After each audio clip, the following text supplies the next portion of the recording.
Assalamualaikum warahmatullahi wabarakatuh. Berjumpa lagi dengan Kak Firman. Udah pada lihat kan tadi videonya? Kak Firman lagi pengen main dengan yang namanya cahaya. Kita tahu kalau cahaya ini bergerak lurus. Tapi tadi Kak Firman udah buktiin kalau cahaya itu bisa dibelokin. Kira-kira pakai apa ya? Nah, mari kita simak videonya.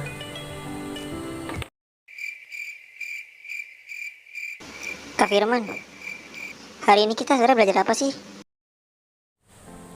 Nah, kali ini Kak Firman bakal menjelaskan tentang pembiasan cahaya.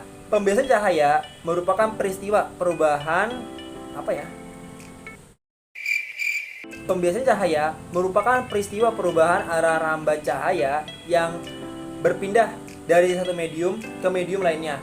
Medium-medium ini memiliki kerapatan optik yang berbeda. Ada dua kasus dalam pembiasan cahaya kali ini. Nah, pertama, ketika sinar datang dari medium yang kurang rapat menuju medium yang lebih rapat, maka sinar datang itu akan dibiaskan mendekati garis normal. Nah, yang kedua, ketika sinar datang dari medium yang lebih rapat menuju medium yang agak kurang rapat gitu ya. Nah, sinar datang itu akan dibiaskan untuk menjauhi garis normal. Nah, contohnya seperti ini. Contoh yang awalnya ingin saya tampilkan kurang cukup baik untuk ditampilkan, maka saya menggunakan contoh dari video Udaniko. Dan di sini terdapat kaca dan laser sesuai teori pembiasan cahaya tadi, di mana sinar datang akan dibiaskan jika melewati dua medium yang memiliki kerapatan yang berbeda. Nah, di sini cahaya atau sinar datang lurus melewati medium yang berbeda dan nampak tak ada yang berubah ya. Di sini sinar diberi sudut, maka ya tadi kita tahu ya bahwa medium yang kurang rapat ketika sinar datang melewati menuju medium yang lebih rapat, maka dia akan mendekati garis normal. Nah, namun ada kasus yang sangat berbeda jika kita arahkan sinar ini ke arah yang lain ya. Nah, di sini mari kita simak bahwa tidak terjadi pembiasan, justru terjadi pemantulan. Nah, kira-kira kenapa ya? Unik memang. Bagaimana dia bisa memantul? Padahal teori tadi kan dijelaskan bahwa cahaya akan dibiaskan ya jika melewati medium dengan kerapatan optik yang berbeda.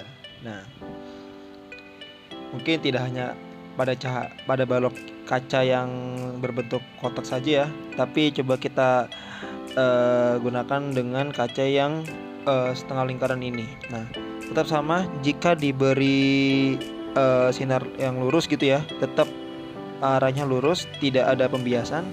Nah, di sini kita uji dengan diberi sudut ya, sinar datang. Nah ya, kita tahu bahwa seperti sama ya, tetap ada pembiasan cahaya. Nah, namun ketika di sini kembali lagi ya, ada pemantulan gitu.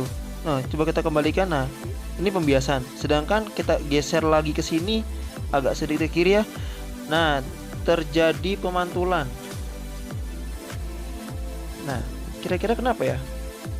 Fenomena ini dinamakan pemantulan sempurna, yaitu peristiwa pemantulan saat cahaya datang dari benda yang memiliki indeks bias atau kerapatan optik yang lebih besar menuju indeks bias yang lebih kecil. Nah, dalam hal ini sinar datang itu melewati dari kaca yang indeks biasnya lebih besar ya, menuju ke indeks bias yang lebih kecil atau udara. Nah, hal ini terjadi karena sudut datang melebihi sudut tertentu. Nah, hal ini bisa kita sebut dengan sudut kritis. Nah, dan sudut kritis ini beda-beda ya, tergantung medium yang kita gunakan. Nah, jika kaca dan udara ya tentunya memiliki sudut kritis yang berbeda. Nah, di sini Kak Firman menggunakan contoh dari air dan udara gitu. Nah, ya tentunya ini berhubungan sekali dengan fenomena tadi pemantulan sempurna. Nah, bayangkan ya, cahaya laser yang Kak Firman arahkan lurus, namun tiba-tiba terpantulkan ke arah tangan Kak Firman. Nah, bisa jelas sekali teman-teman melihat bahwa terdapat pantulan di tangan Kak Firman ya. Nah, mari kita simak analisisnya teman-teman. Nah, kita tahu bahwa air tadi mancur gitu ya, dan cahaya yang Kak Firman nyalakan tadi Kak Firman arahkan lurus. Nah, ketika cahaya itu lurus gitu kan, dia melewati dua medium yang berbeda, yakni ada udara dan air. Nah, udara yang memiliki kerapatan yang lebih renggang dan air yang lebih rapat. Nah, lalu terjadinya fenomena pemantulan sempurna, sehingga cahaya itu memantul seakan-akan dia belok gitu ya. Padahal tidak, padahal dia memantul gitu. Nah, pemantulan sempurna ini ternyata diaplikasikan dalam berbagai kehidupan gitu. Nah, salah satunya adalah kabel optik yang biasanya terdapat di dalam lautan gitu ya, di dalam samudera. Nah, ini jaringan-jaringan kabel optik ya yang tersebar di dunia gitu. Nah, dengan adanya pemantulan sempurna ini gitu ya, sehingga memudahkan jaringan-jaringan tersebut gitu ya, dapat dipantulkan dan bisa dialirkan ke seluruh negara bahkan benua gitu. Nah, tentu kita bersyukur sekali gitu dengan adanya pemantulan sempurna ini, karena jika tanpa adanya ya wawasan seperti ini atau ilmu seperti pemantulan sempurna ini ya, maka teman-teman tidak bisa menonton video Kak Firman. Tentu kita harus lebih semangat lagi belajar tentang fisika dan ilmu-ilmu lainnya. Semoga bisa kita manfaatkan dan kita kontribusikan untuk bangsa dan negara.